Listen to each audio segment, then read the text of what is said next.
నది పక్కన ఉన్న చెట్టు ఎప్పుడు కూడా ఫలిస్తూనే ఉంటుంది. దానికి ఎటువంటి భయం లేదు. దేవుని వాక్యాన్ని ప్రతిరోజు వింటూ ఆ వాక్యం ప్రకారం నడుచుకునే వారి జీవితము నది పక్కన ఉన్న చెట్టు వలనే ఉంటుంది. అది ఎప్పటికీ ఫలిస్తూనే ఉంటుంది. ఎందరు ఏమన్నా, ఎవరు ఏం చేసినా, దాని కొమ్మలు నరికినా, దాని ఆకులు పెరిగి వేసినా, ఏం చేసినా అది ఎప్పటికీ పచ్చగానే ఉంటుంది, కాపు కాస్తానే ఉంటుంది. చూడండి, పచ్చగా ఉండి కాపు కాస్తున్న చెట్టుకి శ్రమ ఎక్కువ.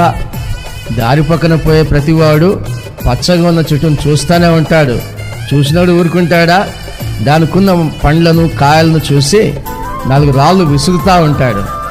అనేక సార్లు ఫలించే వ్యక్తిగా నువ్వు ఉంటున్నప్పుడు, నీ పని నువ్వు చేసుకుని బతుకుతున్నప్పుడు నీ వైపు చాలా రాళ్ళు వస్తూ ఉంటాయి. ఆ రాళ్ళు నీకు తగులుతూ ఉంటాయి. అప్పుడు నువ్వు భయపడవలసిన అవసరం లేదు. ఎందుకంటే నువ్వు నది పక్కన ఉన్న చెట్టు లాంటి వ్యక్తివి. ఎప్పుడు కూడా నువ్వు ఫలిస్తావు. దుష్టులు నీకు ఏమి చేయలేరు. వారు గాయపరుస్తారే కానీ మనల్ని మాత్రం పెరిగివేయలేరు. ఎందుకంటే మన యొక్క ఆత్మను పెట్టినవాడు దేవుడు.